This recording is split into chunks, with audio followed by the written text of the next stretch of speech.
ദയവ് ചെയ്ത് ഇതുപോലുള്ള ചർച്ചകൾ തുടരണം. കാരണം ഈ രാജ്യത്തിന്റെ ആത്മാവിനെയും പൈതൃകത്തെയും കുറിച്ച് ആൾക്ക് കുറച്ചും കൂടി മനസ്സിലാക്കാനുണ്ട്. നന്ദിയുണ്ട് ശിവകുട്ടി, നന്ദിയുണ്ട്. യഥാർത്ഥത്തിൽ ഭാരതമാതാ വിഷയം നിലമ്പൂർ തെരഞ്ഞെടുപ്പിന് മുമ്പ് കോൺഗ്രസ് അവിടുത്തെ ന്യൂനപക്ഷ വോട്ടിനെ സ്വാധീനിക്കാൻ വേണ്ടി സിപിഎം ആർ എസ് എസ് ബാന്ധവം ഒന്ന് ഉയർത്തിക്കാട്ടിയതാണ്. നല്ലൊരു വോട്ട് ബാങ്ക് കൈവിട്ടു പോകണ്ട എന്ന് കരുതി ആർ എസ് എസിനെ ഇന്നത്തെ ഈ സിനിമാക്കാരും സാംസ്കാരിക നായരും എല്ലാം ഉപയോഗിക്കുന്ന കണക്ക് സി പി എമ്മും ഒന്ന് ഉപയോഗിച്ചു.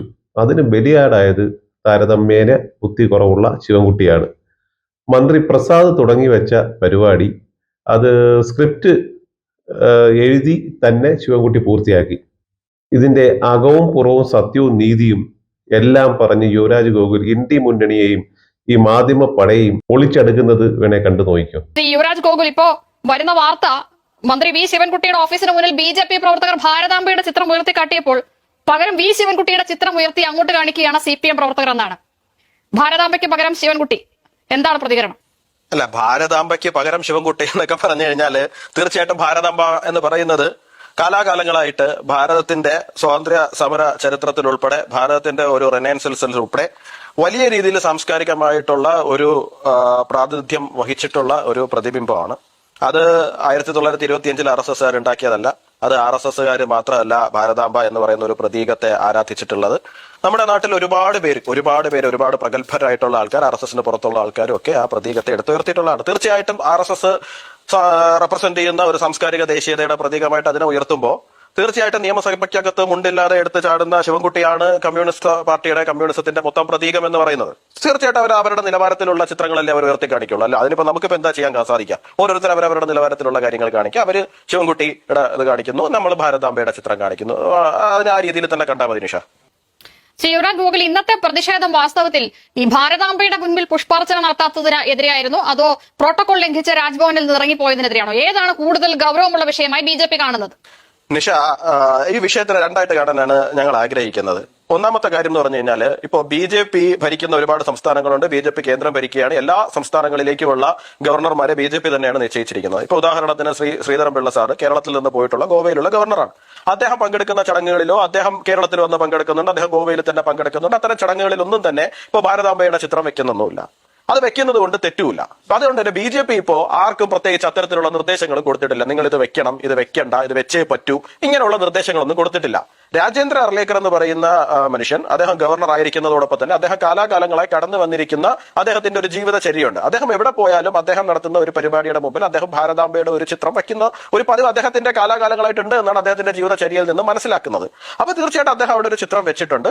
അത് അദ്ദേഹത്തിന്റെ വ്യക്തിപരമായിട്ടുള്ള താല്പര്യമാണ്. BJP ഇപ്പൊ ഇങ്ങനെ വെച്ചേ പറ്റൂ, ഇങ്ങനെ പാടൂ, ഇങ്ങനെയുള്ള നിർദ്ദേശങ്ങളൊന്നും ഒരിടത്തെയും ഗവർണർമാർ കൊടുത്തില്ല. എങ്കിൽ ഇന്ത്യയിലുള്ള മുഴുവൻ സംസ്ഥാനങ്ങളിലും എല്ലാ രാജ്ഭവനുകളിലും നിങ്ങൾ അത്തരത്തിലുള്ള കാര്യങ്ങൾ കാണണം. അത് അദ്ദേഹത്തിന്റെ വ്യക്തിപരമായിട്ടുള്ള കാര്യമാണ്. അദ്ദേഹത്തിന്റെ അഭിപ്രായ സ്വാതന്ത്ര്യമാണ്. അപ്പൊ ഇവിടുത്തെ ആവിഷ്കാര സ്വാതന്ത്ര്യത്തിന്റെ അപ്പോസ്തലർക്ക് അത് ഇഷ്ടപ്പെട്ടില്ല എന്നുള്ളതാണ് പ്രശ്നം. ഉടൻ തന്നെ അത് അദ്ദേഹത്തിന്റെ ഒരു സ്ഥലത്ത് അദ്ദേഹം അത് വെക്കുമ്പോൾ അവർക്കത് മാറ്റിയേ പറ്റൂ എന്ന് പറഞ്ഞ് പ്രശ്നം ഉണ്ടാക്കിയവരാണ്. ഇപ്പൊ ആദ്യത്തെ തവണ ശ്രീ P. പ്രസാദ് മന്ത്രി അദ്ദേഹം ഇറങ്ങിപ്പോകുന്ന സാഹചര്യം ഉണ്ടായി. അപ്പൊ തീർച്ചയായിട്ടും P. പ്രസാദ് അത്തരത്തിലുള്ള ഇറങ്ങിപ്പോകുന്ന ഒരു സാഹചര്യം ഉണ്ടായി. അത് അദ്ദേഹത്തിന്റേതായിട്ടുള്ള നിലപാടാണ്. തീർച്ചയായിട്ടും അതിനെതിരായിട്ട് പ്രതികരണങ്ങൾ ഉണ്ടാകും. അത് പ്രതികരണങ്ങൾ ഉണ്ടായിട്ടുമുണ്ട്. പക്ഷെ ഇവിടെ പ്രതിഷേധത്തിന്റെ അവസ്ഥയിലേക്ക് പോകുന്നത് വി ശിവൻകുട്ടിയെ പോലെ ഒരു മന്ത്രി, അതും വിദ്യാഭ്യാസ മന്ത്രി ഇറങ്ങി വന്ന് എന്നിട്ട് അദ്ദേഹത്തിന്റെ ഒരു എന്താ പറയുക, ഒരു തറ നിലവാരം എന്നൊക്കെ പറയാൻ പറ്റുന്ന ഒരു സാഹചര്യത്തിലേക്ക് പോയിട്ട് സ്ത്രീ മാത്രമേ ഉള്ളൂ, കൂടെ ഒരു പുരുഷനില്ലേ, എന്താ അദ്ദേഹം ചോദിക്കുന്നതിന്റെയൊക്കെ അർത്ഥം?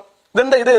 ഇങ്ങനൊരു പ്രതീകത്തെ അവഹേളിക്കുന്നത് എന്തിന്റെ അടിസ്ഥാനത്തിലാണ്? എനിക്ക് മനസ്സിലാവുന്നില്ല. എന്തിന്റെ അടിസ്ഥാനത്തിലാണ് അദ്ദേഹം ഇത്തരത്തിലൊരു പ്രതീകത്തിനെ ഇത്രയും ഒരു തറ നിലവാരത്തിലേക്ക് വന്നിട്ട് അദ്ദേഹം ഒരു പ്രസ്താവന നടത്തുക? അദ്ദേഹം ഒന്നുമല്ലെങ്കിൽ ഒരു വിദ്യാഭ്യാസ മന്ത്രിയല്ലേ? അപ്പൊ തീർച്ചയായിട്ടും അത്തരത്തിലുള്ള പ്രസ്താവനകളിലേക്ക് അദ്ദേഹം പോകുന്ന സമയത്ത് പ്രതിഷേധം ഉണ്ടാവും. അല്ലാണ്ട് ഇപ്പൊ അവർക്ക് ഒരു ചിത്രം അവിടെ ഇരിക്കുന്നത് കണ്ടു, അവർക്ക് അത് ഇഷ്ടപ്പെട്ടില്ല, അവരത് ബഹിഷ്കരിച്ചു. അവരത് ബഹിഷ്കരിക്കാനുള്ള സ്വാതന്ത്ര്യം അവർക്കുണ്ട്, ഇല്ല എന്ന് പറയുന്നില്ല. ഗവർണർക്ക് അത് വെക്കാനുള്ള സ്വാതന്ത്ര്യം ഉണ്ടെന്നുണ്ടെങ്കിൽ തീർച്ചയായിട്ടും അവർക്ക് അത് ബഹിഷ്കരിക്കണമെന്ന് തോന്നിയാൽ അവർക്ക് അത് ബഹിഷ്കരിക്കാനുള്ള സ്വാതന്ത്ര്യം ഇല്ല എന്ന് പറയുന്നില്ല. പക്ഷെ അവഹേളിക്കാനുള്ള സ്വാതന്ത്ര്യം ഇല്ല. അവഹേളിച്ചാൽ തീർച്ചയായിട്ടും തിരിച്ച് പ്രതിഷേധം ഉണ്ടാവും.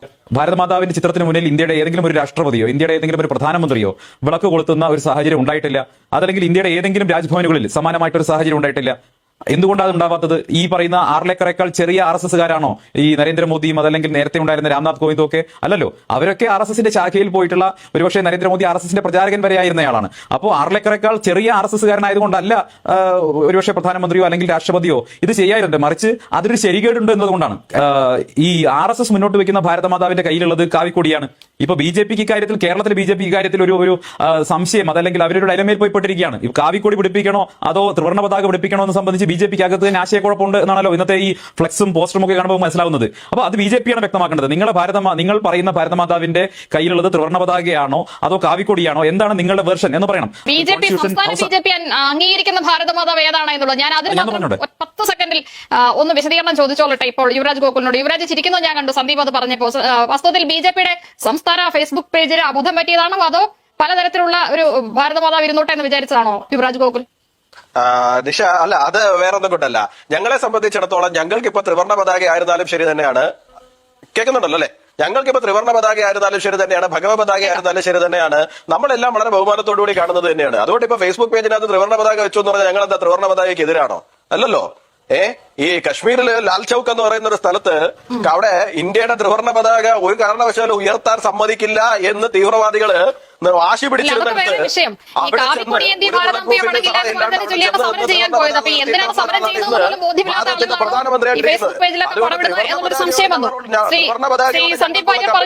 ഒന്നും ഞങ്ങൾക്കിപ്പോ തൽക്കാലത്തേക്ക് ആരുടെയും മുമ്പിൽ തെളിയിച്ചു കാണിക്കേണ്ട കാര്യമൊന്നുമില്ല. രാജ്ഭവനിൽ വെച്ചിട്ടുള്ള ഭാരതമാതാവിന്റെ ചിത്രം, സോക്കോൾഡ് ഭാരതമാതാവിന്റെ ചിത്രം നിങ്ങൾ പരിശോധിക്കുക. അതിന് ചുറ്റുമുള്ള ഇന്ത്യയുടെ മാപ്പ് എന്ന് പറയുന്നത് ഇന്ത്യയുടെ അംഗീകരിക്കപ്പെട്ട പൊളിറ്റിക്കൽ മാപ്പല്ല.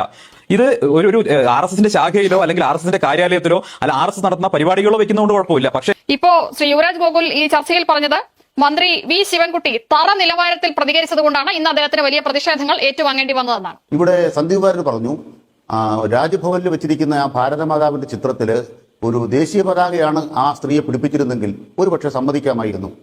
അത് സൗകര്യപ്പെടില്ല എന്നാണ് ഞാൻ കോൺഗ്രസിന്റെ പ്രതിനിധിയോട് പറയാൻ ആഗ്രഹിക്കുന്നത്. നിങ്ങൾക്ക് പലപ്പോഴും സന്ദീപ് വാര്യർക്ക് പണ്ടൊരു ഓർമ്മയുണ്ടല്ലോ, അതിന്റെ മുന്നിലെ വിളക്ക് കൊളുത്തിയ ഓർമ്മയുണ്ടല്ലോ. ആ ഓർമ്മ വെച്ചായിരിക്കും തൽക്കാലം കോൺഗ്രസിലേക്ക് വന്നുകൊണ്ട് കോൺഗ്രസിന്റെ നിറവുള്ള കൊടി പിടിപ്പിച്ച ഭാരതാംബയാണെങ്കിൽ വലിയ കുഴപ്പമില്ല. നമുക്കറിയാമല്ലോ, പ്രതിപക്ഷ നേതാവ് VD സതീശൻ അദ്ദേഹം പങ്കെടുക്കുന്ന ഒരു വേദിയിൽ ഇതേപോലെ ഭാരതമാതാവ് എന്ന് പറഞ്ഞുകൊണ്ട് RSS വെക്കുന്ന ഒരു ചിത്രം, അതിലൊരു കൊടി, അതിന് മുന്നിൽ വിളക്ക് കൊളുത്തുന്ന സതീശന്റെ ചിത്രം നമ്മുടെ മുമ്പിലുണ്ട്. രണ്ടാമതൊന്നും ആലോചിക്കാതെ വിളക്ക് കൊളുത്തിയ ഒരാളാണ് VD സതീശൻ. അത് 6 ഏക്കറല്ല, 1000 6 ഏക്കർമാർ വന്നാലും, മോദിയല്ല 1000 മോദിമാർ വന്നാലും ഒരു ചുക്ക് ഞങ്ങളെ ചെയ്യില്ല എന്ന് കേരളത്തിലെ ഇടതുപക്ഷ ഗവൺമെന്റിനെയും മുഖ്യമന്ത്രിയെയും അതിന്റെ കുടുംബാംഗങ്ങളെയും ഒരു ചുക്ക് ചെയ്യാൻ പോകുന്നില്ല എന്ന് ആധികാരികമായി 1000 തവണ ഞങ്ങൾ വെല്ലുവിളിച്ചിട്ടുണ്ട്. കഴിഞ്ഞ ദിവസം വൈകുന്നേരത്തെ വാർത്താ സമ്മേളനത്തിൽ മുഖ്യമന്ത്രി പറയുന്നു രാജ്ഭവനിൽ ഇനി ആ ചിത്രം വെക്കില്ല ഔദ്യോഗിക പരിപാടികൾ എന്ന് അറിയിച്ചിട്ടുണ്ട് എന്ന്. പക്ഷേ പിറ്റേ ദിവസം മന്ത്രി ശിവൻകുട്ടി ചെല്ലുമ്പോൾ അതേ ചിത്രം അവിടെ നിൽക്കുകയാണ്. അപ്പോ സർക്കാരിന്റെ ഭാഗത്തുനിന്ന് ശക്തമായ പ്രതികരണം രാജ്ഭവനോട് ഉണ്ടായിട്ടില്ല എന്നുള്ളതല്ലേ ഇത് വ്യക്തമാക്കുന്നത്? അതാണ് നിങ്ങൾ പറയുന്ന പോലെയല്ല അറിയിക്കുന്നത്. ചെവിയുടെ കുറ്റിക്ക് അടിക്കുന്നത് എഴുതി കൊടുത്തിട്ട് വേണം. നിങ്ങൾ ഒരാളുടെ ചെവിയുടെ കുറ്റിക്ക് ഒരു അടി കൊടുക്കാൻ പോകണം, എഴുതി കൊടുക്കണം. ആ ഗവർണറോട് ഈ പടവും വെച്ചോണ്ടൊരു പരിപാടി സർക്കാർ ബന്ധപ്പെട്ട് അതുകൊണ്ട് അത് കേട്ടോ ബാക്കിയൂടെ കേട്ടാലേ മനസ്സിലാവും. ചെവിയുടെ കുറ്റിക്ക് അടിക്കാൻ കൊടുക്കണ്ട. അതുകൊണ്ട് ഞാൻ നിങ്ങളുടെ തലയിൽ അല്ലെ ചെവിയുടെ കുറ്റിക്ക് അടിക്കാൻ പോവാണെന്ന് എഴുതി കൊടുക്കുന്നില്ല, അടി കൊടുക്കാൻ ഉദ്ദേശിക്കുന്നുള്ളൂ. മുഖ്യമന്ത്രി പത്രസമ്മേളനത്തിൽ പറഞ്ഞ എന്താണ്? ഇനി മുതൽ ഈ ചിത്രം വെക്കില്ല രാജ്ഭവനിൽ അറിയിച്ചിട്ടുണ്ട് എന്ന് പറഞ്ഞ അദ്ദേഹം നാക്ക് വായിലിടുന്നതിന് മുമ്പ് പിറ്റേ ദിവസത്തെ പരിപാടിയിൽ നിൽക്കുന്നു ഭാരതാംബ. എന്ത് ആശയവിനിമയം നടന്നു? എന്താണ് രാജ്ഭവന് സർക്കാരിനെ കുറിച്ചുള്ള വിലയിരുത്തൽ എന്നാണ് ഇതിൽ നിന്ന് മനസ്സിലാക്കേണ്ടത്. പി പ്രസാദ് പരിപാടി പുറത്തേക്ക് കൊണ്ടുപോയെങ്കിൽ വി ശിവൻകുട്ടി എന്ത് ചെയ്തു? ആ പരിപാടിയിൽ പങ്കെടുത്തുകൊണ്ട് അവിടെ ഗവർണറുടെ മുഖത്ത് നോക്കിയിട്ട് ആ ഗവർണറോട് പറഞ്ഞു, ഈ പരിപാടി കാണിക്കുന്ന വൃത്തികേടിനോടൊപ്പം നിൽക്കാൻ ഞങ്ങളില്ല, അതുകൊണ്ട് ബഹിഷ്കരിച്ച് ഞങ്ങൾ ഇറങ്ങുകയാണ്. പ്രവൃത്തി കൊണ്ടാണ് നേരിട്ടത്. അതാണ് ചെകിട്ടത്തടി. അതല്ലാതെ ഈ 6-ാം തീയതിയോ 5-ാം തീയതിയോ 6-ാം തീയതി മുഖ്യമന്ത്രി 12 ദിവസം കഴിഞ്ഞിട്ട് പറയുന്നത്. 12 ദിവസം കഴിഞ്ഞിട്ട് ഈ 12 ദിവസം കേരളത്തിലെ മുഖ്യമന്ത്രിക്ക് എന്ത് പറ്റി? എന്തേ ആ വിഷയത്തിൽ ഇടപെടായിരുന്നു? എന്തേ പറയായിരുന്നു? ഇനി അനിൽ പറഞ്ഞത് മുഖവിലേക്ക് എടുക്കാം. അനിൽ ഞാൻ വിശ്വസിക്കുന്നില്ല. അതായത് 5-ാം തീയതി പ്രസാദ് പരിപാടി ബഹിഷ്കരിച്ച ഉടനെ കേരള ഗവൺമെന്റ് പ്രൊട്ടസ്റ്റ് രേഖപ്പെടുത്തിയിട്ടുണ്ട്. മുഖത്തടിച്ചതുപോലെയുള്ള പ്രൊട്ടസ്റ്റ് രേഖപ്പെടുത്തിയിട്ടുണ്ടെങ്കിൽ ആ കമ്മ്യൂണിക്കേഷൻ ഒന്ന് കാണിച്ചത്. അത് ഇമെയിൽ ആയിരുന്നോ അതോ നിങ്ങൾ കത്തയച്ചതായിരുന്നോ? ഏത് കമ്മ്യൂണിക്കേഷനിലാണ് നിങ്ങൾക്ക് രാജ്ഭവനോട് ഇത് കമ്മ്യൂണിക്കേറ്റ് ചെയ്തത്? രാജ്ഭവന്റെ തിരിച്ചുള്ള കമ്മ്യൂണിക്കേഷൻ, അതായത് ഇനി ഞങ്ങൾ അത് ഉപയോഗിക്കില്ല എന്ന് മുഖ്യമന്ത്രി ഓഫീസിനോട് രാജ്ഭവൻ നടത്തിയ കമ്മ്യൂണിക്കേഷൻ, ഈ 2 കമ്മ്യൂണിക്കേഷൻ ഇങ്ങോട്ട് കാണിച്ചു തരണം. അതായത് കേരള മുഖ്യമന്ത്രിയും ഗവർണറും ഈ ചായക്കടയിൽ സംസാരിക്കുന്ന പോലെ സംസാരിക്കാറില്ല. അതിന്റെ ഔദ്യോഗിക ഫോർമാറ്റ് ഉണ്ടായിരിക്കും, ആ ഔദ്യോഗിക ചാനലുണ്ട്. അത് സാമാന്യ രാഷ്ട്രീയം അറിയുന്ന പൊതുവിജ്ഞാനമുള്ള എല്ലാവർക്കും അറിയുന്ന കാര്യമാണ്. അത് ഇങ്ങോട്ട് കാണിച്ചു തന്നാൽ അതിന് പറഞ്ഞ വാദം ഞാൻ അംഗീകരിക്കാം. നരേന്ദ്രമോദി ഇന്ത്യ ഭരിക്കുമ്പോൾ RSS വിദ്യാരാജ്യം കീഴടക്കി നിങ്ങൾ രാഷ്ട്രീയം പറയുന്നതിനപ്പുറത്ത് എന്ത് വേണം? അതുകൊണ്ട് നിങ്ങൾ പറയണ പോലെ അതിന്റെ പിന്നാലെ പറയുന്ന പോലെ അത് ഞങ്ങൾ തീരുമാനിച്ചോളാം. ഞങ്ങളുടെ വഴി ഞങ്ങൾ തീരുമാനിച്ചോളാം. ഗവർണർ മര്യാദയ്ക്കിരിക്കണം. മര്യാദയ്ക്ക് ഗവർണർ പെരുമാറുന്നില്ലെങ്കിൽ മര്യാദയില്ലാത്ത ഗവർണറെ മര്യാദ പഠിപ്പിക്കാൻ കേരളം തയ്യാറാകുമെന്ന് പ്രവൃത്തിയിലൂടെ കാണിച്ചു കൊടുത്തു. ആ പ്രവൃത്തിയിലൂടെ കാണിച്ചു കൊടുത്തു. അത് മതി, ഗവർണർക്ക് അത് മതി. 12 ദിവസം കേരളത്തിൽ മുഖ്യമന്ത്രി കിടന്ന് ഉറങ്ങിയായിരുന്നോ? 12 ദിവസം കഴിഞ്ഞിട്ടാണ് മുഖ്യമന്ത്രി നാവ് പൊങ്ങുന്നത്. ആനയെ പേടിയില്ല, പിന്നെയാണോ ആനപ്പെട്ടത്തെ പേടിക്കണത്? ഈ 6 ഏക്കർ ആരാ ഈ ഗവർണർമാര്? ഞങ്ങൾ വലിയ കാര്യമൊന്നും കാണുന്നില്ല. പക്ഷെ ഇവിടെ ഈ വർത്താനം പറഞ്ഞ യോഗ്യനുണ്ടല്ലോ, ആ യോഗ്യൻ BJP-യിലായിരുന്നപ്പോഴാണ്, കോൺഗ്രസിലായിരുന്നപ്പോഴല്ല. ഒരു കാര്യം ഞാൻ പറഞ്ഞുതരാം. രാജ്ഭവനില് RSSന്റെ തലവന് വിരുന്ന് കൊടുത്തൊരു ഗവർണർ ഇവിടെ ഉണ്ടായിരുന്നു. പാതിരാത്രിയിൽ അയാളെ തലവനെ കാണാൻ പോയ ഒരു ഗവർണർ ഇവിടെ ഉണ്ടായിരുന്നു. അയാളുടെ അടുത്ത് പോയിട്ട് കടലാസയിൽ എഴുതി കൊടുത്ത് സെനറ്റിൽ കയറിയവരാണ് കോൺഗ്രസ്, സെനറ്റിൽ കയറിയവരാ ലീഗ്. ഞങ്ങൾ എഴുതാൻ പോയിട്ടില്ല. കേരളത്തിന്റെ പോരാട്ടം തെരുവിലാണ്. 6 ഏക്കർക്കെതിരായി, ഈ കാവി ഗവർണർക്കെതിരായി തെരുവിലാണ് ഞങ്ങളുടെ പോരാട്ടം. ആ പോരാട്ടം നടത്തുമ്പോൾ ഒരു മന്ത്രി നേതൃത്വം കൊടുത്ത മന്ത്രിയെക്കുറിച്ച് അപമാനകരമായ വർത്തമാനം ഒരു സംഘപരിവാരക്കാരനോട് പറഞ്ഞു. അവരുടെ നിലവാരമൊന്നും എനിക്കില്ല, അതുകൊണ്ട് ആ നിലവാരത്തിൽ വർത്തമാനം പറയാൻ പറ്റില്ല. അദ്ദേഹത്തിന്റെ നിലവാരം ഉണ്ടല്ലോ, ഞാൻ ഒറ്റ നിലവാരം പറയുന്നു. സ്ത്രീയെ നിങ്ങൾ അതിനെ ബന്ധിപ്പിച്ചു മണിപ്പൂരിൽ അല്ല, ഞാനങ്ങ് പറയാം. അല്ലല്ലല്ല, മറുപടി പറഞ്ഞില്ലല്ലോ. അദ്ദേഹത്തോട് മറുപടി പറഞ്ഞില്ലല്ലോ. വി ശിവൻകുട്ടിയെ കുറിച്ച് പറഞ്ഞതിന് മറുപടി പറഞ്ഞില്ലല്ലോ. തന്റെ ഇടത്തോടെ പ്രതികരിച്ചൊരു വിദ്യാഭ്യാസ മന്ത്രി. എന്താ വിദ്യാഭ്യാസ മന്ത്രി കാണിച്ചത്? എന്താ വിദ്യാഭ്യാസ മന്ത്രി പറഞ്ഞത്? ഭരണഘടനാപരമല്ലാത്തൊരു കാര്യം അവിടെ കണ്ടാൽ ആ ഗവർണർ വീട്ടിൽ പോയി ചെയ്താമെന്ന് പറഞ്ഞിട്ട് ഇറങ്ങി പോന്നിരിക്കുന്നത്. നിലവാരമില്ലാത്തൊരു 6 ഏക്കർ. ആ അഴിമതിക്കാരുടെ കള്ളന്മാരുടെ നിലവാരമല്ല വി ശിവൻകുട്ടി എന്ന അഭിമാനിയായ ഈ കേരളത്തിലെ കമ്മ്യൂണിസ്റ്റ് മന്ത്രിക്ക് എന്ന അഭിമാനത്തോടെ ഞങ്ങൾ പറയും. അതാണ് ഞങ്ങളുടെ കരുത്ത്. തെരുവിൽ കാണാം. നിങ്ങളുടെ ഭാരതാംബയെ കൊണ്ടുപോവാ. തെരുവിൽ കാണാം. ഇന്ത്യയുടേതല്ല, ഇത് ഭാരതത്തിന്റെതല്ല, ഇത് RSSന്റെ ശാഖയെ കൊണ്ട് വെക്കുന്ന സാധനം. കേൾക്കുന്നുണ്ടോ? ഗവർണറുടെ മുഖത്ത് നോക്കി മറുപടി പറഞ്ഞു എന്ന് പറഞ്ഞാല് മലയാളം പോലും ശരിക്കും ഉച്ചരിച്ച് സംസാരിക്കാൻ പറയാൻ പറ്റാത്ത ആള് ഗവർണറോട് ഏത് ഭാഷയിൽ പോയി മറുപടി പറഞ്ഞു എന്നാണ് എനിക്ക് മനസ്സിലാകുന്നില്ല. ശ്രീ അനിൽകുമാർ പറഞ്ഞതിനോട് ഞാൻ വളരെ വ്യക്തമായിട്ട് തന്നെ മറുപടി പറയാം. അദ്ദേഹം പറഞ്ഞത് ഭൂരിഭാഗം എനിക്ക് ക്ലിയർ ആയിരുന്നില്ല. അദ്ദേഹം ആദ്യത്തെ ഒരു സെക്ഷനിൽ അദ്ദേഹം പറയുന്നുണ്ടായിരുന്നു ഒരു സ്ത്രീ കൊടി പിടിച്ച് നിൽക്കുന്നു. പിന്നെ കോൺഗ്രസിന്റെ പ്രതിനിധി അദ്ദേഹം പറയുന്നുണ്ടായിരുന്നു എന്താണ് അങ്ങനെ ത്രിവർണ്ണ പതാക പിടിച്ചു എന്നും പറഞ്ഞൊന്നും ഞങ്ങൾ അംഗീകരിക്കില്ല എന്നൊക്കെ പറഞ്ഞിട്ട്. ശ്രീ അനിൽകുമാർ, ഇന്ത്യയിലെ നിങ്ങളുടെ ആദ്യത്തെ രക്തസാക്ഷി തന്നെ ഞാൻ മനസ്സിലാക്കുന്നിടത്തോളം ഏതോ ഒരു സർദാറാണ്. അദ്ദേഹത്തിനെ ഈ ത്രിവർണ്ണ പതാക വലിച്ചീറി കളഞ്ഞതിന് ഇന്ത്യ സൈന്യമോ പോലീസോ വെടിവെച്ച് കൊന്നതാണ് ആദ്യത്തെ നിങ്ങളുടെ രക്തസാക്ഷി എന്ന് പറയുന്നത്. അപ്പൊ അതാണ് നിങ്ങളുടെ ചരിത്രപരമായിട്ടുള്ള പ്രാധാന്യം എന്ന് പറയുന്നത്, അല്ലെങ്കിൽ പാരമ്പര്യം എന്ന് പറയുന്നത്. അതുകൊണ്ട് നിങ്ങൾ അങ്ങനെയൊക്കെ സംസാരിക്കുന്നതിൽ ഞങ്ങൾക്ക് വലിയ അത്ഭുതമൊന്നും ഇല്ല എന്ന് മാത്രമല്ല, നിങ്ങളുടെ പാർട്ടി ചുരുങ്ങി ഇപ്പൊ കാണുന്ന അവസ്ഥയിലേക്ക് എത്തിയതും ഈ പറയുന്ന ത്രിവർണ്ണ പതാകയോടും ഭാരതാംബ എന്ന് പറയുന്ന പ്രതീകത്തോടും ഒക്കെ ഉള്ള നിങ്ങളുടെ വിരോധം കൊണ്ട് തന്നെയാണ്. ശ്രീ സന്ദീപ് പറഞ്ഞ ഒരു പോയിന്റ് വളരെ വാലിഡ് ആണ്. ആ പോയിന്റിന് എനിക്ക് ഞങ്ങളുടേതായ രീതിയിൽ മറുപടി പറയണമെന്നുണ്ട്. അദ്ദേഹം എന്ന് പറയുന്ന കോൺഗ്രസ്സുകാരന് അതിനോട് എതിരഭിപ്രായങ്ങൾ ഉണ്ടാകാം, അനിൽകുമാറിന് എതിരഭിപ്രായം ഉണ്ടാകാം, നിഷയ്ക്ക് എതിരഭിപ്രായം ഉണ്ടാകും. പക്ഷെ ഞങ്ങൾക്ക് പറയാനുള്ള കാര്യം ഞങ്ങൾ പറഞ്ഞേ പോകാൻ പാടുള്ളൂ. ഒന്നാമത്തെ കാര്യം എന്ന് പറയുന്നത്, കഴിഞ്ഞ 2 ദിവസങ്ങളായിട്ട് സോഷ്യൽ മീഡിയയിൽ ഈ പറയുന്ന ലെഫ്റ്റ് ഹാൻഡിൽസിൽ നിന്ന് പർട്ടിക്കുലർലി ഉണ്ടായിക്കൊണ്ടിരിക്കുന്ന ഒരു ചോദ്യമാണ്, ഇന്ത്യ പണ്ട് നാട്ടുരാജ്യങ്ങളായിരുന്നു, അങ്ങനെയായിരുന്നു, ഇങ്ങനെയായിരുന്നു, പിന്നെ എങ്ങനെയാണ് ഈ ഭാരതാംബ എന്ന് പറയുന്ന ഒന്നുണ്ടായത് എന്നുള്ളതാണ്. സ്വാമികൾ അവിടെ വെച്ചെടുത്ത് ഉന്നയിക്കുന്ന ഒരു വാദം തന്നെ, അല്ലെങ്കിൽ അദ്ദേഹത്തിന്റെ സ്പീച്ചിൽ കടന്നു വരുന്നത് മദർ ഓഫ് ഓൾ സിവിലൈസേഷൻസ് ആണെന്നാണ് അദ്ദേഹം ഭാരതത്തെ വിവിധ പ്രസംഗങ്ങളിൽ അദ്ദേഹം ഉന്നയിച്ചു പോകുന്നത്. അതിനൊരു കാരണമുണ്ട്. അദ്ദേഹം 1897 പറയുകയും ചെയ്തു, നിങ്ങൾ എല്ലാ ക്ഷേത്രങ്ങളും മറന്നേക്കും, അവിടെ ഭാരതാംബയെ പ്രതിഷ്ഠിക്കുന്നു. കാരണം ഈ പറയുന്ന നാട്ടുരാജ്യങ്ങളായിട്ട് നമ്മൾ കാലാകാലങ്ങളിൽ തമ്മിലടിച്ചതിന്റെ ഒരു ഫലം എന്ന് പറയുന്നത് ഏതാണ്ട് 1000 വർഷത്തോളം നമ്മൾ ഈ പറയുന്ന അധിനിവേശ ശക്തികളുടെ കീഴിലേക്ക് പോയി എന്നുള്ളതാണ്. അപ്പോൾ എല്ലാ ഡിഫറൻസുകളും മറന്ന് എല്ലാവരെയും ഒരുമിപ്പിച്ച് കൊണ്ടുവരാൻ വേണ്ടിയിട്ടാണ് ഭാരതാംബ എന്ന് പറയുന്ന ഒരു പ്രതീകത്തിന് ശരിക്കും പറഞ്ഞു കഴിഞ്ഞാൽ വിവേകാനന്ദ സ്വാമികളാകട്ടെ, അല്ലെങ്കിൽ അഭിനേന്ദ്രനാഥ് ടാഗോർ ആയിക്കൊണ്ട് പോട്ടെ, അല്ലെങ്കിൽ വന്ദേ മാതരത്തിൽ ബങ്കിം ചന്ദ്ര ചാറ്റർജി ആവട്ടെ, 1936 വാരണാസിയിൽ ഈ പറയുന്ന ഭാരതാംബ ക്ഷേത്രം ഉദ്ഘാടനം ചെയ്തുകൊണ്ട് മഹാത്മാഗാന്ധി ആകട്ടെ അങ്ങനെ കൊണ്ടുവന്നിരിക്കുന്നത്. 1947 ഓഗസ്റ്റ് 15 മാത്രമാണല്ലോ നമ്മൾ ഇന്ന് കാണുന്ന ഭൂപടത്തോടുകൂടി ഇന്ത്യ എന്നുള്ള ഒരു രാഷ്ട്രം പിറവിയെടുക്കുന്നത്. അതിനു മുമ്പുള്ള വിശാലമായ ഭാരതം എന്ന് പറയുന്ന സങ്കല്പം നമ്മൾ, അല്ലെങ്കിൽ ആ പ്രതീകം നമ്മളെ ഓർമ്മിപ്പിക്കുന്ന ഒരു കാര്യമുണ്ട്. നമ്മൾ പല പ്രദേശങ്ങളായി നിന്ന് കാലാകാലങ്ങളിൽ നമ്മൾ തമ്മിലടിച്ചതിന്റെ ഫലമായിട്ടാണ് നമ്മൾ ചുരുങ്ങി ഇന്ന് കാണുന്ന ഒരു പ്രദേശത്തേക്ക് മാത്രമായി വരേണ്ടി വന്നത് എന്നുള്ളതാണ്. അപ്പൊ തീർച്ചയായിട്ടും ചില ഓർമ്മപ്പെടുത്തലുകൾ കൂടിയാണത് ഇത്തരത്തിലുള്ള പ്രതീകങ്ങൾ ഉപയോഗിക്കുക എന്ന് പറയുന്നത്. തീർച്ചയായിട്ടും അത്രയും വിശാലമായിട്ടുള്ള ഒരു അഖണ്ഡ ഭാരതത്തെ കാണിക്കുന്ന സമയത്ത് അഖണ്ഡ ഭാരതത്തിന്റെ കൊടി എന്ന് പറയുന്നത് ത്രിവർണ്ണ പതാകയല്ല, അത് പണ്ട് ശിവജി മഹാരാജാവ് ഉൾപ്പെടെ എടുത്തുയർത്തിയിട്ടുള്ള ഭഗവ പതാകയാണ്. അതുകൊണ്ട് ആ ഭഗവ പതാക ആ അഖണ്ഡ ഭാരതം എന്ന് പറയുന്ന സങ്കല്പത്തിന് കൊടുത്തിരിക്കുന്നു എന്ന് മാത്രമേ ഉള്ളൂ. കമ്മ്യൂണിസ്റ്റുകാരുടെ പ്രശ്നം എന്താണ്? 1947 ഭാരതം സ്വതന്ത്രമാകുന്ന സമയത്ത് ഇന്ത്യ ഒരു രാജ്യമാകാൻ പാടില്ല, 16, 17, 18 ഒക്കെ ആയിട്ട് അതിനെ വലിച്ചു കീറി പലതാക്കണം എന്നുള്ളതായിരുന്നു. അപ്പൊ തീർച്ചയായിട്ടും ഭാരതത്തിനെ സമന്വയിക്കുന്ന അത്തരത്തിലുള്ള പ്രതീകങ്ങളോട് അവർക്ക് പ്രശ്നങ്ങൾ ഉണ്ടാകും. ആ പ്രശ്നങ്ങളെ തുടർന്നിട്ടാണ് ഇന്ത്യക്ക് ഓഗസ്റ്റ് 15 സ്വാതന്ത്ര്യമേ കിട്ടിയിട്ടില്ല എന്നും നാട്ടുകാർ നമ്മളെ പറ്റിക്കുന്നതാണെന്നും ബ്രിട്ടീഷുകാർ നമ്മളെ പറ്റിക്കുന്നതാണെന്നും പറഞ്ഞുകൊണ്ട് ഇന്ത്യയുടെ കൊടി വലിച്ചു കീറാൻ പോയിട്ട് അവസാനം പോലീസിന്റെ പട്ടാളത്തിന്റെ വെടികൊണ്ട് ചാവേണ്ടി വന്ന ആളെ പിടിച്ച് രക്തസാക്ഷിയാക്കി കൊണ്ടു നടക്കേണ്ടി വന്നത്. അനിൽകുമാറെ, നിങ്ങൾ ഈ കശ്മീരിൽ നിങ്ങൾ പോയി പ്രവർത്തിക്കുന്നുണ്ടല്ലോ, നിങ്ങളുടെ യുവജന സംഘടനയുടെ അവിടുത്തെ പേരെന്താ? ബാക്കി എല്ലാ സ്ഥലത്തും DYFI. നിങ്ങൾ വലിയ വാഗ്ദോരണിയൊക്കെ നടത്തുന്നുണ്ടല്ലോ, അവിടെ നിങ്ങളുടെ പേര് DYFK. എന്താ ഇന്ത്യ എന്ന് പറയാൻ അവിടെ പേടി? കാരണം നിങ്ങൾ അവിടെ സൂചിപ്പിച്ചുകൊണ്ടിരിക്കുന്ന വിഘടനവാദികൾ നിങ്ങളോട് പിണങ്ങിപ്പോയി കഴിഞ്ഞാൽ നിങ്ങൾക്ക് അവിടെ പ്രശ്നം ഉണ്ടാകും. നിങ്ങളാണ് ഞങ്ങളെ പഠിപ്പിക്കുവാൻ വരുന്നത്. ഞങ്ങൾക്ക് ത്രിവർണ്ണ പതാകയും സമമാണ്, അതിനോട് ഞങ്ങൾക്ക് അത്യായ ആദരവുണ്ട്. അതുപോലെ തന്നെ ആദരിക്കുന്നുണ്ട്. വ്യക്തിപരമായ താല്പര്യത്തിന് അദ്ദേഹം താമസിക്കുന്ന സ്ഥലത്ത് അദ്ദേഹത്തിന്റെ ഓഫീസിൽ ഒരു ചിത്രം വെച്ചിരിക്കുന്നു. അത് നിങ്ങൾ തന്നെയാണ് പുരുഷന്റെ ചേർത്താൻ പ്രകടനം ചേർത്തത്. അതല്ല, ഞാൻ ഒരു കാര്യം കൂടി പറഞ്ഞോട്ടെ നിഷ.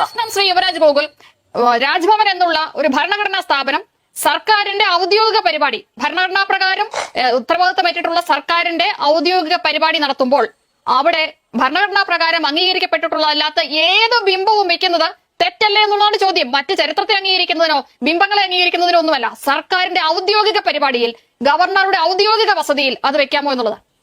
നിഷ, ഈ ഗവർണർ ഭരണഘടനയ്ക്കകത്ത് ഒരു വേദിയിൽ എന്തൊക്കെ വെക്കാം എന്തൊക്കെ വെക്കാൻ പാടില്ല എന്ന് എവിടെയെങ്കിലും പറഞ്ഞിട്ടുണ്ടോ? എനിക്ക് അറിയാൻ പാടില്ലാത്തതുകൊണ്ട് ചോദിക്കുകയാണ്. ഭരണഘടന പ്രകാരം ഒരു വേദിയിൽ ഉദ്ഘാടനം ചെയ്യാൻ വേണ്ടിയിട്ട് നിലവിളക്ക് കൊളുത്താൻ പറഞ്ഞിട്ടുണ്ടോ? അതുകൊണ്ട് ഭരണഘടനയിൽ പറഞ്ഞിട്ടില്ല നാളെ മുതൽ ഗവർണർ പങ്കെടുക്കുന്ന പരിപാടികൾ ഉദ്ഘാടനത്തിന് നിലവിളക്ക് കൊളുത്താൻ പാടില്ല എന്ന് പറഞ്ഞാൽ പറ്റുമോ? ഭരണഘടനയിൽ ഇങ്ങനെ പറഞ്ഞിട്ടുണ്ടോ? ഭരണഘടനയിൽ അങ്ങനെ പറഞ്ഞിട്ടുണ്ടോ? ഗവർണർ അവിടെ ഇരുന്നിട്ട് സമയം നോക്കാൻ ഭരണഘടനയിൽ പറഞ്ഞിട്ടുണ്ടോ? എന്നൊക്കെ ചോദിച്ചു കഴിഞ്ഞാൽ നടക്കുന്ന കാര്യമാണോ? നോക്കൂ നിഷ, അല്ലല്ല ഞാൻ നിഷ യുവരാജ് ഗോകുൽ, സ്വതന്ത്ര ഇന്ത്യയുടെ അംഗീകരിക്കപ്പെട്ടതല്ലാത്ത മാപ്പ് ഒരു പൊതുപരിപാടിയിൽ ഉപയോഗിക്കാമെന്ന് പറയുന്നതിൽ ഒരു തെറ്റും BJP കാണുന്നില്ല എന്നാണോ? ഇല്ല, തീർച്ചയായിട്ടും കാണുന്നില്ല. കാരണം അത് അഖണ്ഡ ഭാരതം എന്ന് പറയുന്ന സങ്കല്പമാണ്. ഇന്ത്യ വിഭജിച്ചു പോകുന്നതിന് ഗാന്ധിയും നെഹ്റുവും കോൺഗ്രസും ഈ പറയുന്ന ഒട്ടുമുക്കാല് ദേശീയധാരയിലുണ്ടായിരുന്ന നേതാക്കൾ ഉൾപ്പെടെയുള്ള സർവരും എതിരായിരുന്നു. അവരെല്ലാം വേദനിപ്പിച്ചുകൊണ്ട് തന്നെയാണ് ആ വിഭജനം നടന്നിരിക്കുന്നത്. അപ്പൊ തീർച്ചയായിട്ടും നമ്മൾ വിഭജിച്ചു പോകേണ്ടി വന്നിരിക്കുന്ന സാഹചര്യങ്ങൾ എന്ന് പറയുന്നത് നമുക്ക് ഐക്യമില്ലാത്തത് കൊണ്ടാണ്. തീർച്ചയായിട്ടും നമ്മുടെ ചരിത്രം നമ്മളെ കൃത്യമായിട്ട് ഓർമ്മിപ്പിക്കുവാനും അത് വരും തലമുറയിലേക്ക് പകർന്നു കൊടുക്കുവാനും വേണ്ടിയിട്ട് അത്തരത്തിലുള്ള പ്രതിബിംബങ്ങളും പ്രതീകങ്ങളും ഒക്കെ ധാരാളമായിട്ട് നമ്മുടെ രാജ്യത്ത് ഉപയോഗിക്കുന്നുണ്ട്, ഉപയോഗിക്കുകയൊക്കെ ചെയ്യും. അതിനോട് ഇന്ത്യ വിഭജനത്തിന് മുൻപും എന്നുള്ളതല്ലോ ഈ അഖണ്ഡ ഭാരതത്തിന്റെ മാപ്പിൽ കാണിക്കുന്നത്. അവിടെയാണ് നേരത്തെ ഇവിടെ ചോദിച്ചത്, ഒരു ഈ തരത്തിൽ മറ്റ് രാജ്യങ്ങളെ കൂടി അകത്ത് കൊണ്ടുവന്ന് അഖണ്ഡ ഭാരതം എന്ന് പറഞ്ഞു കഴിഞ്ഞാൽ തന്നെ വിഭജിക്കപ്പെടാത്ത ഭാരതം എന്നല്ലേ അർത്ഥം? നിഷ ഈ അഖണ്ഡ ഭാരതം എന്ന് പറയുന്നത് തന്നെ വിഭജിക്കപ്പെടാത്ത ഭാരതം എന്ന് തന്നെയല്ലേ അതിന്റെ അർത്ഥമാകുന്നത്. അതിനകത്ത് ഒരുപാട് രാജ്യങ്ങൾ വരുന്നുണ്ട്. അതിനകത്ത് തീർച്ചയായും ഒരുപാട് രാഷ്ട്രീയ രാജ്യങ്ങൾ അതിനകത്ത് കടന്നു വരുന്നുണ്ട്. അതെല്ലാം കൂടി ചേർന്ന് തന്നെയാണ് വിശാലമായിട്ടുള്ള ഭാരതം എന്ന് പറയുന്ന രാഷ്ട്രവും സങ്കല്പവും നിലനിൽക്കുന്നത്. മാപ്പ് വെച്ച് ഭരണഘടനാപരമായി സ്ഥാപിക്കപ്പെട്ടിട്ടുള്ള ഒരു സ്ഥാപനം പരിപാടി നടത്തുക, അത് കൊടുക്കുന്ന സന്ദേശം എന്താണ്? അത് കൊടുക്കുന്ന സന്ദേശം എന്ന് പറഞ്ഞു കഴിഞ്ഞാൽ സ്വാമി വിവേകാനന്ദൻ പറഞ്ഞതുപോലെ തന്നെ ഭാരതം എന്ന് പറയുന്നത് the mother of all civilisations ആണ്. ആ സിവിലൈസേഷൻസിന്റെ മദർ എന്ന് പറയുന്നത് ഇത്രയും വിശാലമായ പ്രദേശങ്ങൾ എല്ലാം കൂടി ഉൾക്കൊള്ളുന്നത് തന്നെയാണ്. അപ്പൊ തീർച്ചയായിട്ടും ആ ഒരു പ്രതീകത്തിനെ നമുക്ക് എന്തുകൊണ്ട് നമ്മൾ ഇന്ന് കാണുന്ന ഒരു സ്ഥിതിയിലേക്ക് നമുക്ക് ചുരുങ്ങേണ്ടി വന്നു എന്നുള്ള ഒരു ചരിത്രത്തെ ഓർമ്മപ്പെടുത്തൽ മാത്രമേ അതുള്ളൂ. അത് അവിടെ ഇരിക്കുന്നത് ആരെയാണ് ഇത്രയ്ക്ക് ബുദ്ധിമുട്ടിക്കുന്നതെന്ന് എനിക്ക് മനസ്സിലാകുന്നില്ല. ഈ ബുദ്ധിമുട്ടുണ്ടാക്കിക്കുന്നത് ഇന്നും നാട്ടിലിറങ്ങിയിട്ട് ഇന്ത്യ എങ്ങനെയെങ്കിലും പലതായിട്ട് വിഭജിച്ച് കാണണമെന്ന് ആഗ്രഹിച്ച് നടക്കുന്ന ചില കമ്മ്യൂണിസ്റ്റുകാർക്ക് മാത്രം. ഇനി ഇതിനകത്തുള്ള ഒരു രാഷ്ട്രീയം കൂടി ഞാനൊന്ന് പറഞ്ഞ് അവസാനിപ്പിച്ചോട്ടെ, അതും കൂടി ഒന്ന് പറയാൻ വേണ്ടിയിട്ട് എന്നെ അനുവദിക്കുക. ഇവിടെ സന്ദീപ് കുറച്ച് നേരമായിട്ട് ചോദിക്കുന്നുണ്ട് 12 ദിവസം മുഖ്യമന്ത്രി ഉറങ്ങുമായിരുന്നു എന്ന്. മുഖ്യമന്ത്രിക്കോ ഈ പറയുന്ന കമ്മ്യൂണിസ്റ്റ് മന്ത്രിസഭയ്ക്കോ ഒന്നും വലിയ പ്രശ്നങ്ങളൊന്നും ഉണ്ടായിരുന്നില്ല. MV ഗോവിന്ദ മാസ്റ്റർ പോയി പിടിച്ചൊരു പുലിവാൽ ഉണ്ടായിരുന്നല്ലോ ഇലക്ഷന്റെ തൊട്ട് തലേ ദിവസം, RSS ബാന്ധവം എന്ന് പറയുന്നത്. അത് നിലമ്പൂരിൽ തെരഞ്ഞെടുപ്പ് നടക്കുന്ന സമയത്ത് അവരുടെ ചില വോട്ട് ബാങ്കുകളെ പിണക്കും എന്ന് മനസ്സിലായപ്പോ ആ ദിവസം കൊണ്ടുവന്നിട്ട് ഒരു പുതിയ വിവാദം ഉണ്ടാക്കി പുറത്തേക്ക് ഇറക്കി എന്നുള്ളത് മാത്രമേ ഉള്ളൂ. ഞങ്ങളാണ് വലിയ സംഭവം എന്നല്ലല്ലോ, ഞങ്ങളാണ് വലിയ RSS വിരോധികൾ എന്ന് കാണിക്കുവാൻ വേണ്ടിയിട്ട് ശിവൻകുട്ടിയെ ഇറക്കി വിട്ടിട്ട് കാണിച്ചിരിക്കുന്ന ഒരു കലാപരിപാടി മാത്രമാണ് ഇപ്പൊ അരങ്ങേറിക്കൊണ്ടിരിക്കുന്നത്. ഇതൊന്നും കണ്ടിട്ട് ആരും താത്വിക അവലോകനം നിലനിൽപ്പിനുള്ള ഇടതുപക്ഷത്തിന്റെ രാഷ്ട്രീയ വോട്ട് ബാങ്ക് ചോർന്നു പോകുന്നു എന്ന് അവർക്ക് തോന്നുന്നത് കൊണ്ടുണ്ടായിട്ടുള്ള ഇപ്പൊ നിലവിലെ രാജ്ഭവന്റെ അകത്ത് ശിവൻകുട്ടിയും പാരമ്പര്യത്തെയും ഒക്കെ ശിവൻകുട്ടി എന്ന് പറയുന്ന ആളെ കുറെ കാലഘട്ടത്തിൽ ഉപയോഗിക്കുന്നത് ഇതിനു വേണ്ടിയിട്ടാണ്. ഈ 2015-16 നമ്മുടെ നിയമസഭയ്ക്കകത്ത് ആ മുണ്ടുപൊക്കി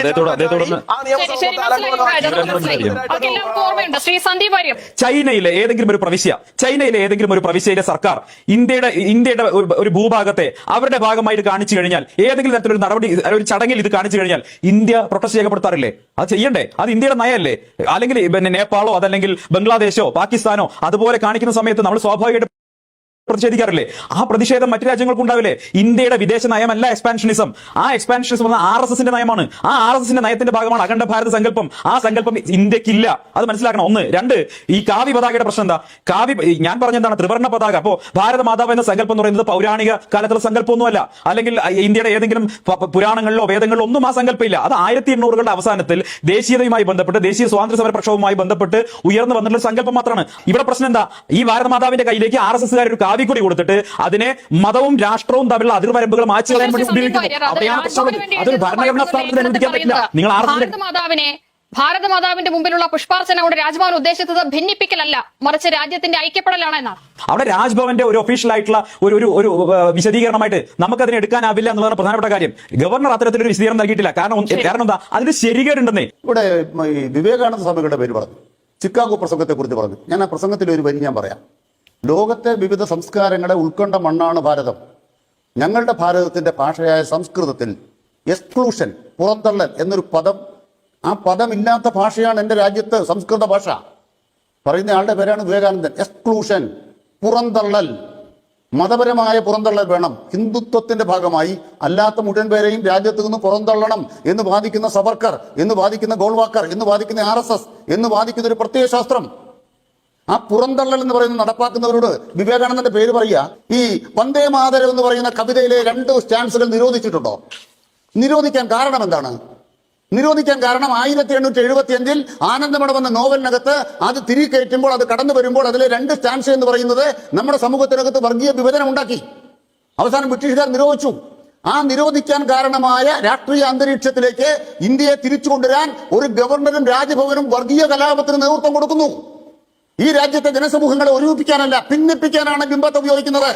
ഗവർണർ കാത്തിരുന്നോളൂ, ഇതിലും വലുതാണ് വരാൻ പോകുന്നത്. ഇനി ഇത് ആവർത്തിച്ചാൽ കാര്യങ്ങൾ ഒന്ന് ശ്രീ അനിൽകുമാർ ഇവിടെ ഇരുന്നുണ്ട്. ശ്രീ അനിൽകുമാർ ഇവിടെ ഇരുന്നുണ്ട്. അനിൽകുമാർ, ഈ 1947 ഓഗസ്റ്റ് 15 ഇന്ത്യക്ക് സ്വാതന്ത്ര്യം കിട്ടി. പിന്നെ ഈ ആൾക്കാർ മുഴുവൻ, നിങ്ങളുടെ ആൾക്കാർ മുഴുവൻ ഒളിവിൽ പോയി കിടന്നത് എന്തിനാ? ഈ P. കൃഷ്ണപിള്ള ഉൾപ്പെടെയുള്ള ആൾക്കാർ എന്തിനായിരുന്നു ഒളിവിൽ പോയി കിടന്നത്? നിങ്ങൾ ഇന്ത്യക്ക് സ്വാതന്ത്ര്യം കിട്ടിയിട്ടില്ല, ഓഗസ്റ്റ് 15 അല്ലാതെ ആപത്ത് 15 പറഞ്ഞ് ഇവിടെ സമരം നടത്തിയൊക്കെ നിങ്ങൾ മറന്നുപോയി അനിൽകുമാറെ. നിങ്ങൾ ചരിത്രം വായിച്ചിട്ടില്ലേ? ചരിത്രം വായിച്ചിട്ടില്ല എന്നുണ്ടെങ്കിൽ നിങ്ങളെ ഞാൻ ഒരു കാര്യം കൂടി ഓർമ്മിപ്പിക്കും. ഇവിടെ സന്ദീപ് വാര്യരുണ്ടല്ലോ, സന്ദീപ് വാര്യർക്കെതിരെ നിങ്ങളുടെ MV ഗോവിന്ദ കേസിന് പോകുന്നൊക്കെ പറഞ്ഞിട്ട് എന്തായി? ദേശാഭിമാനി പത്രം തുടങ്ങിയത് ബ്രിട്ടീഷുകാരുടെ കയ്യും കാലും മാത്രമല്ല, ഒരുപാട് കാര്യങ്ങൾ തിരുമ്മിക്കൊടുത്തിട്ടാണ് എന്നുള്ള കാര്യം ചരിത്രമാണ് അനിൽകുമാറെ. നിങ്ങൾക്ക് ബുദ്ധിമുട്ടുണ്ട് ഞാനിത് പറയുന്നുണ്ടെങ്കിൽ നിങ്ങൾ എന്റെ പേരിൽ കൊണ്ട് കേസ് കൊടുത്തോളൂ. ദേശാഭിമാനി പത്രം ബ്രിട്ടീഷുകാരുടെ ദയയിൽ മാത്രം നിങ്ങൾ തുടങ്ങിയതാണ്. ഇന്ത്യയിലെ മറ്റു പത്രങ്ങൾ മുഴുവൻ നിന്നു പോകുന്ന സമയത്ത് നിങ്ങൾക്ക് മാത്രം ദേശാഭിമാനി എന്ന് പറയുന്ന ഒരു പത്രം തുടങ്ങാനുള്ള ഒരു അവസരം കിട്ടിയെന്നുണ്ടെങ്കിൽ ആ അവസരം എന്ന് പറയുന്നത് നിങ്ങൾ തിരുമ്മിക്കൊടുത്തതിന്റെ ഫലമായിട്ട് മാത്രം നിങ്ങൾക്ക് കിട്ടിയതാണ്. അത് മാത്രമാണോ നിങ്ങൾ ബ്രിട്ടീഷുകാർക്ക് മുമ്പിൽ അവർക്ക് എന്റർടൈൻമെന്റിന് വേണ്ടിയിട്ട് ക്യാമറ കളിപ്പിക്കാൻ വേണ്ടിയിട്ട് നിങ്ങളുടെ വിദ്യാർത്ഥി സഹാക്കളെ കൊണ്ടുകൊടുക്കാം എന്ന് പറഞ്ഞതിന്റെ കമ്മ്യൂണിക്കേഷൻ വരെ ഇന്ന് ലഭ്യമാണ് അനിൽകുമാറെ. അതുകൊണ്ട് നിങ്ങൾ ചരിത്രമൊക്കെ കൂടുതൽ ഓർമ്മിപ്പിക്കരുത്. ചർച്ചയിലെ അന്തസ്സില്ലാത്ത വർത്താനം പറയുന്നവരെ ചർച്ചയ്ക്ക് വിളിക്കരുത്.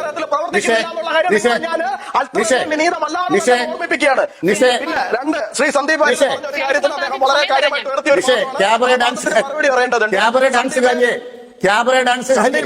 അല്ലല്ല, നിങ്ങൾ ഇങ്ങോട്ട് പറഞ്ഞാൽ തിരിച്ചും മറുപടി പറയും, ഇങ്ങോട്ട് പറഞ്ഞാൽ തിരിച്ചും മറുപടി പറയാം. നിങ്ങളുടെ അടുത്ത് ഞാൻ പറഞ്ഞിട്ടുണ്ട്, ഞാൻ പറഞ്ഞ തെറ്റാണെന്നുണ്ടെങ്കിൽ കോടതിയിൽ ഞാൻ സബ്മിറ്റ് ചെയ്തോളാം. അത് വിട്ടേക്ക്. രണ്ടാമത്തെ കാര്യം എന്ന് പറയുന്നത്, അല്ലല്ല ഞാൻ കംപ്ലീറ്റ് ചെയ്തിട്ട് എന്റെ സമയത്ത് സന്ദീപ് പറഞ്ഞൊരു വിഷയം എന്ന് പറയുന്നത് അത് ലോജിക്കലി ശരിയാണ്. എന്താണ്, മറ്റ് രാജ്യങ്ങളുടെ സ്വതന്ത്ര അധികാരത്തിലേക്ക് നമ്മൾ കടന്നു കയറുന്ന തരത്തിലുള്ള മാപ്പ് നമ്മൾ വെച്ച് കഴിഞ്ഞാൽ അത് ശരിയാണോ? അതിനകത്ത് ചൈനയുടെ ഏതെങ്കിലും ഭാഗങ്ങൾ കയറിയിട്ടുണ്ടോ? തീർച്ചയായിട്ടും ചൈന ഉൾപ്പെടെയുള്ള ഭാഗങ്ങൾ അതിനകത്തുണ്ട് എന്നുള്ളത് തന്നെയാണ്. ടിബറ്റ് ഉൾപ്പെടുന്ന ഭാഗങ്ങളെല്ലാം, നമ്മുടെ മൗണ്ട് കൈലാസ് ഉൾപ്പെടെയുള്ള ഭാഗങ്ങളെല്ലാം അതിനകത്ത് ഉൾപ്പെടുന്നുണ്ട് എന്നുള്ളത് തന്നെയാണ്.